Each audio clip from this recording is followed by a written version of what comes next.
Hey everyone, and welcome back. You know how we're always going on about thought leadership in the digital age? Always. Well, get this. Today's deep dive is about exactly that, but with a twist.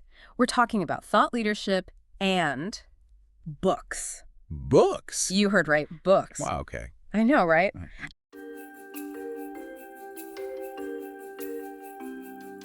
At first, it seems a little, well, counterintuitive. Like everyone's saying attention spans are shot. Nobody reads anymore. Exactly. So when I saw this white paper, it definitely caught my eye. Why?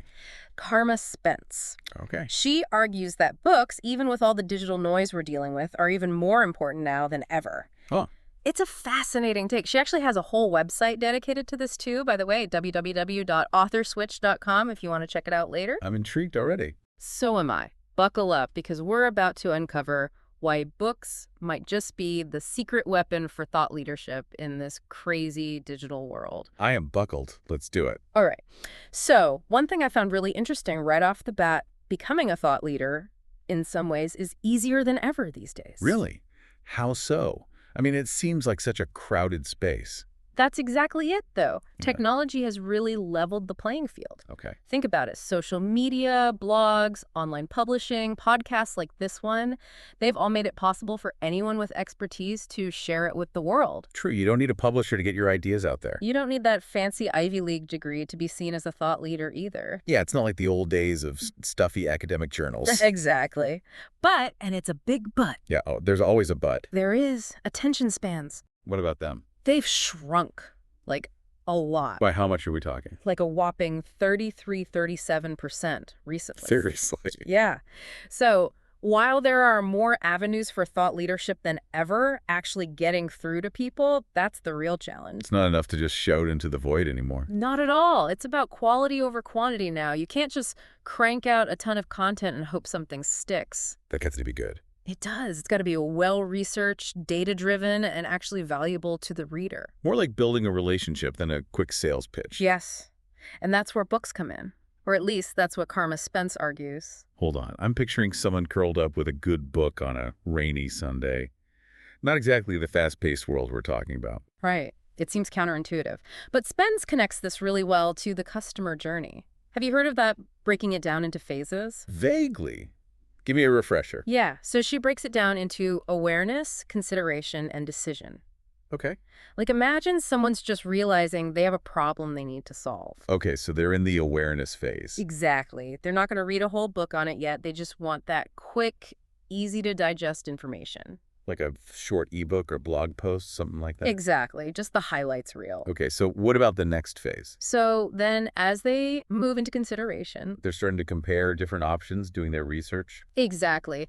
This is where those meatier pieces come, in maybe a short book that gives more in-depth analysis but isn't overwhelming. You're meeting them where they are in their journey.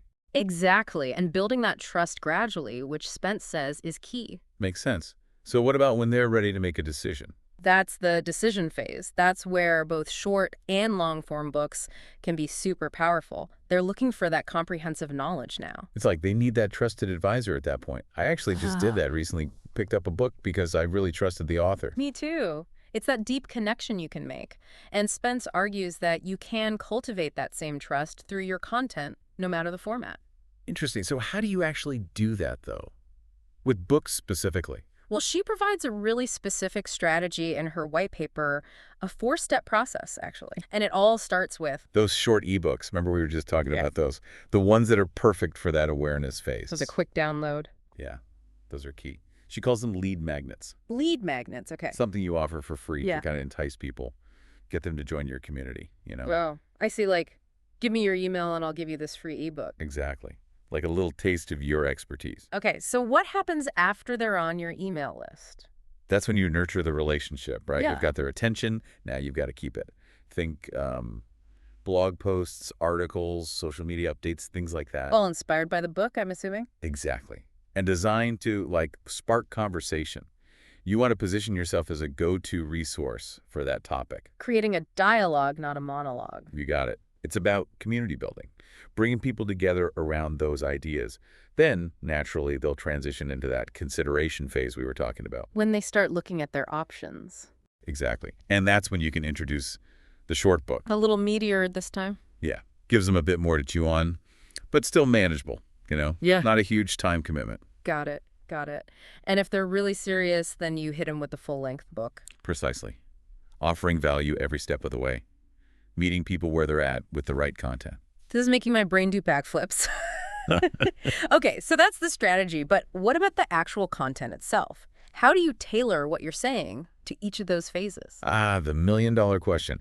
Spence actually has some great advice on this. So in that initial awareness phase, broad concepts, that's your focus. Thought leadership 101, basically. Yeah, exactly. Laying the groundwork. So think title-wise, understanding the basics of your topic or why your problem matters, something like that. Establishing credibility, but not bombarding them with too much too soon. Right. You want to pique their interest, not make their eyes glaze over. And this ties into something else that I found super interesting, book lengths. Book lengths, what about them? They're changing.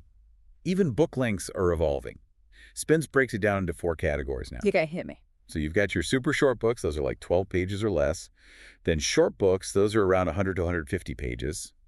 And then... Hold on. Let's break those down. What's the difference? Why should I care? Right. Okay, so the super short ones, those are perfect for that awareness phase. Bite-sized nuggets of wisdom. For those micro attention spans. Exactly. Short, powerful, to the point. And then you've got your short books. Those are a nice, quick but insightful read. When you've got a little more time, you're going to dig a little deeper. Okay, I see. What about the others? Right. So then there are the medium-length books. Those are somewhere between 300 and 300 pages. They strike a nice balance. You have enough space to explore a topic, but it's not overwhelming. And then, of course, you've got your long books, the 300 pages plus. Those are still great for a deep dive, but maybe a little daunting for some. Okay, I'll be honest. I've been gravitating toward those shorter books lately myself, but you've got me thinking maybe I need to dust off my reading glasses and tackle something a little meatier. I mean, I do love a good deep dive. When something really grabs my attention, I think it all comes down to finding the right format for the content and the right content for your interests. What about you? I know, right?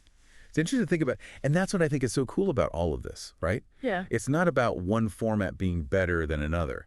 It's about, understanding the strengths of each one and how to use them strategically to connect with your audience. It's like having all the tools in your toolkit. Yeah. And using the right one for the job. So are there any other tactical tips from Carma Spence that we can take away from this? How do we actually implement this? Oh, yeah. She gets into some really practical stuff about using books to build thought leadership. And the refreshing thing is it's not about following some strict formula. It's about finding what feels most authentic to you. What are you truly passionate about? What's that unique perspective that only you can bring to the table? Ooh. I like that. So it's less about fitting the mold of what a thought leader should be and more about letting your own expertise and passion shine through, however that looks. Exactly. And people can spot authenticity from a mile away. Oh, for sure. They can tell if you're phoning it in or if you're genuinely excited about the ideas you're sharing. It makes a difference. So even though we're talking about strategy and formats and all that, it really comes down to that genuine desire to share something meaningful, doesn't it? 100%. And going back to something we discussed earlier, that authenticity, it builds trust faster than any marketing tactic out there. Totally. Like that saying, people might not remember what you said, but they'll always remember how you made them feel. Ooh, I like that. Right. Yeah. And when you're passionate about something, that passion, it's contagious. So as we wrap up this deep dive on thought leadership and, of all things, books, I'm curious, if you were to become a thought leader, what format would feel most authentic to you? Ooh, that's a great question. I think, for me, I've always loved the idea of writing a book, but, maybe starting with a series of those short ebooks would be a good way to test the waters. Dip your toes in, see what resonates. Exactly. Start small, build some momentum, and see where it goes. I love that. And hey, if you ever write that book, will be your first podcast interview. Deal.